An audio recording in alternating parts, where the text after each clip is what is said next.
Welcome to the deep dive. Tonight we're doing something a little different. We've put away the spreadsheets, the deadlines are gone, the lights are low, and the focus is, well, it's entirely internal. We're settling in for a slow conversation about what happens when the outside world finally stops knocking. And our own internal world decides it's turn to speak. Exactly. Our source material for this is a series of really deep, reflective observations on this shift in our mental landscape that only seems to happen after dark. We're calling it the Midnight Echo. And that name, the Midnight Echo, I think it's important. It really gets to the heart of what this deep dive is about. How so? Well, the sources frame this whole thing not as an analysis, not a lecture, but as a quiet conversation. It's almost mirroring the internal monologue it's describing. So our role here is just observation. Purely acknowledgement. A deep observation. We're looking at the sources to explore the feeling, the texture of these thoughts that only surface late at night. We're not here to talk about why. Right. No, why does this happen, or how do you fix it? Definitely not. No instructions, no fixes, no clinical solutions. It's just about recognizing the pattern of the Midnight Echo, not trying to manage it. And that's a crucial framework for you listening to this to hold on to tonight. We're simply describing what's laid out in the sources. We'll be looking at concepts like those strange mental loops, the ones your mind runs at 3 in the morning. The ones that go nowhere. Exactly. And we'll explore that really palpable, almost physical feeling of silence. And that unique mix of either super sharp clarity or this overwhelming heaviness that only shows up when the sun has been down for hours. We're just holding up a mirror to it all. So let's unpack this slowly. Let the tone match the subject. Let's do it. So if we start this descent into night thinking, the sources point to one main trigger. They call it the receding tide of distraction. Right. And when we talk about distractions fading, it's not just the sound of traffic going away, is it? It feels like something much more fundamental. Oh, it's so much more profound than just a change in the noise level. The sources imply it's about the fading of demand, a drop in cognitive load. A drop in what the world is asking from you. Exactly. Think about your mind during the day. It's constantly transactional. It's directed. It's always under pressure to do something, reply to something, solve something. It's a mission control thinking. That's what I'd call it. That's a great way to put it. Which email needs a reply? What's the next task? It's all goal-oriented. It's all facing outwards. It's governed by urgency. And that's what we mean by directed thought. It's all managed attention. Your mind is acting like this high-speed filter. It's taking in 100% of everything happening around you. Then immediately shunting 90% of it away. Right. Prioritizing only what you need for the immediate task, for your job, for just getting through the day. It's like that old analogy of the switchboard operator, just constantly routing calls, deciding what needs attention right now and what can be put on hold. And that operator is way too busy to go back and check the archives. There's just no time. And that system, it takes an enormous amount of energy. It's why we feel so drained by the end of the day. The efficiency is high, but the resource drain is just immense.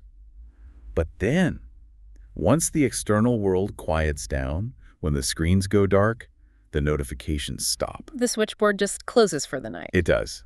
And that's when you suddenly realize how much energy you were spending just managing that filtering process. It's like shutting down all those apps running in the background on your phone. You didn't even notice they were draining the battery until it suddenly stops. And that lifting of the load is what allows for the shift the sources talk about, the move toward what they call ambient thought. So, undirected exploration. Exactly. The mind isn't solving anymore. It's just perceiving. It's looking at its own contents, its own architecture. It's not focused on the next external move.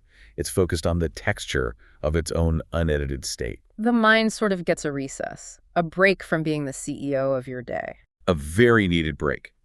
And because those daytime management systems are off-duty, the internal editor who's always checking for logic and efficiency has gone home for the day.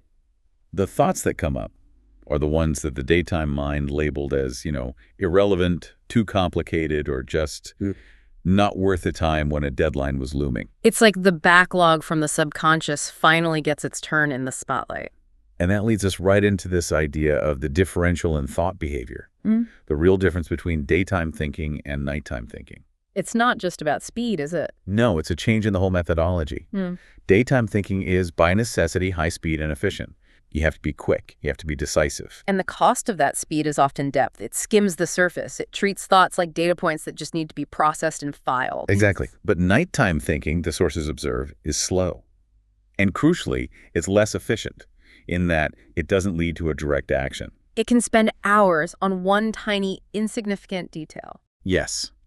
But that very inefficiency is what allows for potential depth, for emotional resonance. That's where the midnight echo really starts, I think, in that emotional depth.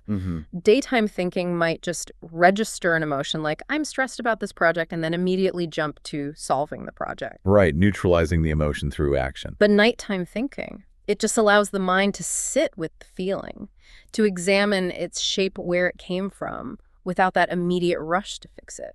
And the slowing down of the external world, the quiet house, the streetlights, it grants the mind permission to slow its own pace. It's a relief from that constant, low-grade urgency of the day. It's the difference between a high-revving engine and a deep, slow tide. One is all about output, and the other is about internal processing, depth of field. The mind shifts from a factory floor to a dimly lit archive. And that change in pace dictates what surfaces, the emergence of the unforced, the resurrection of the minor incident. I think this is maybe the most relatable thing in the sources. I would agree. We're talking about those tiny, seemingly meaningless moments from the day. The little frictions that your brain successfully filtered out when you were busy. But that rise back up in the quiet, demanding to be looked at. And they come back with this disproportionate emotional weight in the dark. It could be just an offhand comment someone made or a slightly awkward pause in a conversation.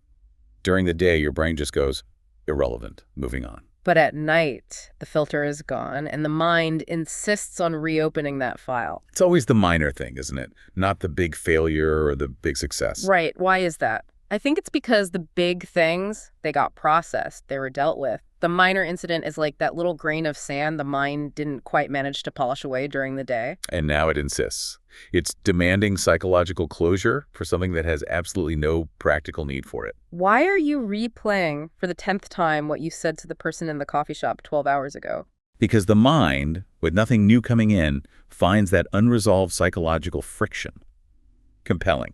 It's trying to reconcile some tiny inconsistency. It's like a loose thread on a sweater you just can't stop fiddling with. You know you shouldn't, but your mind just keeps going back to it. And along with that, the sources observe this profound memory drift. Thoughts become unanchored from the present. The daytime mind is anchored to the calendar, to the schedule. But the nighttime mind, it just drifts into the deep past or into these really elaborate hypothetical future scenarios. And it's not just recalling facts, it's almost cinematic. You're reliving the sensory details, the quality of the light, the smell of a room. You're generating a fully immersive internal movie now that all the external screens are dark. And that's unforced processing at its peak. It's the brain archiving, reviewing, cross-referencing. And you can look up and an hour has passed while you were just mentally exploring a conversation from 10 years ago. So this whole first section really sets the stage. The external demand quiets down, the internal pace slows, and the mind starts sorting through the overlooked psychological debris of the day. It's the deliberate turning inward that defines the whole transition. Building on that, we move into the actual experience of the environment itself. The sources have this really compelling idea that silence feels heavier at night. Heavy is such a precise word for it. Daytime silence, say in a library or on a quiet hiking trail, it feels spacious, open. Cleansing, even. But late night silence, it feels dense. It feels like it has pressure. That's because it's not just the absence of sound. It becomes a tangible presence. Okay. A dense black canvas where all your internal noise gets painted in high contrast. So every little sound, the house settling, a distant car, it suddenly feels significant because the usual ambient noise that buffers everything is just gone. And there's a critical contrast here. The silence of late night is so different from the silence of, say, an empty field in the afternoon. Well, night silence, especially if you live in a city, carries the distinct awareness of the sleeping world. Oh, that's it. That's a huge part of the weight. The knowledge that this silence is a collective human choice, that millions of people are unconscious, it makes you feel so intensely awake. It intensifies the sensation of being one of the few who is still processing, still generating internal sound. You feel the weight of everyone else's quiet. And that awareness, it elevates your own mental activity. If everyone else is quiet, your thoughts suddenly feel louder, more important. Even if they're about something completely trivial. So the environment itself guarantees what the sources call the amplification of mental noise. Less noise outside means more perceived noise inside. And this mental noise, it isn't usually a shout. It's more of an insistent, persistent stream of consciousness. It just fills the void. It's like turning off all the lights in a room. Suddenly the one tiny candle flame of your own thoughts seems to illuminate everything, and it seems much bigger and more real than it actually is. Which in turn can feel really isolating. It just reinforces that feeling of being the only one awake. The weight of your own consciousness, which is usually spread out and buffered by the world, it suddenly feels concentrated entirely inside your own head. It's a feedback loop then. The silence makes the thoughts feel louder. And the loudness of the thoughts makes the silence feel deeper, more profound. And that creates the perfect stage for what the sources call quiet anxiety. This is a really nuanced idea. Quiet anxiety isn't that high-speed, urgent stress of a deadline. That kind of stress has a clear goal, an endpoint. Right, you can solve it with action. Quiet anxiety is more like a low-frequency hum of vague unease that just settles into the stillness. It doesn't have the sharp edges of daytime stress. Daytime stress is specific. I need to file this report. Quiet anxiety is formless. It attaches itself to these big, unresolvable concerns, things you can't possibly do anything about in the middle of the night. Existential what-ifs. Exactly. Yeah, it's less of a crisis and more of a mood, a background color to the nocturnal mind. It isn't driving you to do anything. It's just a state of being in the low light. A deep recognition of vulnerability, maybe. The kind of thing the busy, functional, daytime mind just pushes aside. It's the mind in suspended animation. Too relaxed for efficient problem solving, but not relaxed enough to just let go into sleep. And we have to acknowledge that hum. It's a signature sound of the midnight echo. So as we move into the internal mechanics of all this, we get to what is, for many people, the most frustrating part of it all. The loop phenomenon. Ah, yes. The mental loops. The source material is spot on with this one. These are thoughts that they circulate without any progression at all. They reach the same point, pause, and then just restart the circuit. It feels like spinning your wheels in the mud. You know exactly where you started. You know you're not going anywhere new. But the engine just insists on trying one more time. And the sources characterize them not by high stress, but by this feeling of low-stakes psychological friction. It's never about the big life crisis, is it? It's always something trivial. The exact 3 sentences you said to someone at the grocery store. You're just rereading a mental script of something that is permanently over. And the frustration comes from knowing you can't change it, but your mind keeps running the rehearsal anyway. It's the mind in archival mode, but with a glitch in the filing system. It keeps pulling the same document, not because it's important, but because it feels unresolved, unclean. And you become aware of it, too. You think, oh, here I go again. This is the 3rd time I've replayed that email exchange. But knowing it doesn't stop it. It just adds another layer to it.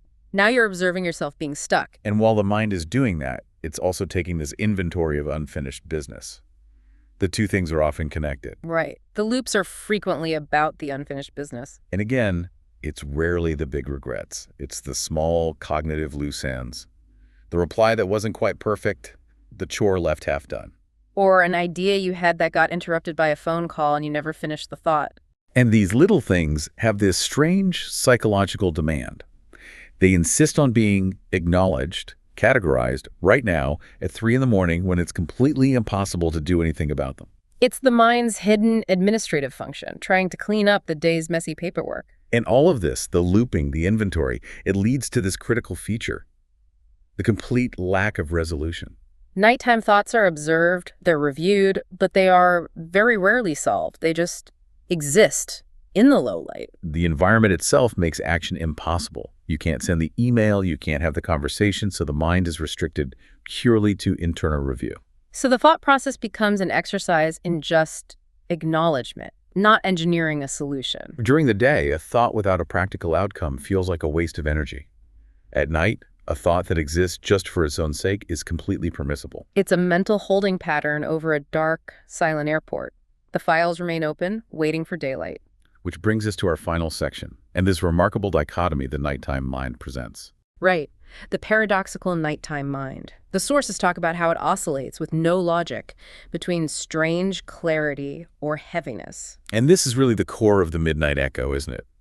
How can the mind be both sharper and duller, lighter and heavier, all in the same period of time. Let's start with the clarity. When you're stripped of all the daily noise and context, a problem can suddenly seem incredibly simple. The fog just lifts, and you see the whole landscape of an issue laid bare down to its simple, logical core. And that clarity, it feels detached, almost cool, like a clinical observation. Because there's no immediate pressure to act on the realization, the mind can see patterns that were totally obscured by the messiness of the day. It's that moment where you go, oh, that whole complicated conflict at work, it was never about the project. It was just about insecurity. You see the geometry of the situation, the underlying framework. And for a moment, you feel brilliant, liberated by how simple it all is. But then, the very next moment, you get the opposite. The heaviness. That feeling of something being overwhelming, or, as the source says, unduly significant. Unduly significant is the perfect phrase. That emotional gravity just settles on you. An issue that seemed manageable at 4 p.m. suddenly feels like an insurmountable, defining feature of your entire life at 4 a.m. The clarity is intellectual, the heaviness is emotional and visceral. And with no external distractions, there's nowhere for that emotional weight to go. It just gets concentrated. The mind is the only audience in the room, so it gets the full, unbuffered impact. It's one thing to see the logical flaw in something. And another thing, entirely, to feel the full, painful, personal consequences of that flaw. The night is a time of extreme emotional exposure.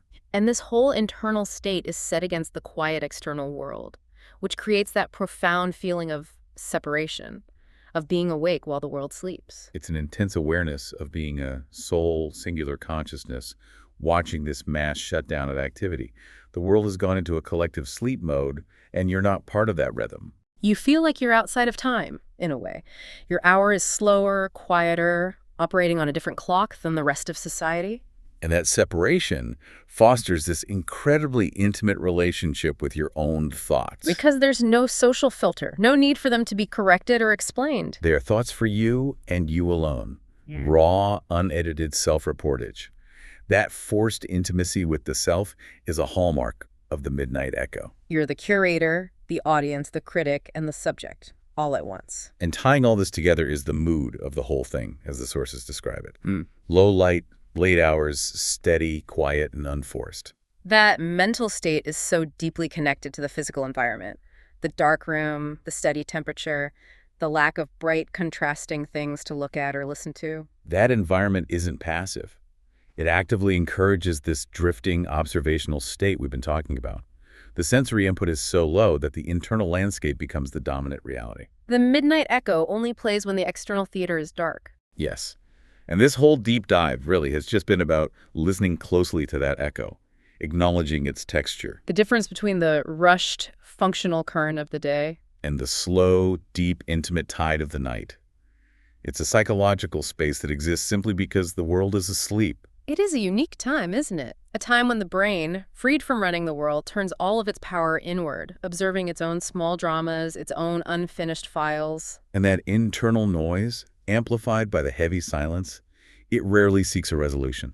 It simply insists on being heard, looping and reviewing in the hours when the world itself has gone silent. These thoughts, these midnight echoes, are just present, waiting in the low light, unforced and unedited. Thank you for sharing this quiet reflection with us.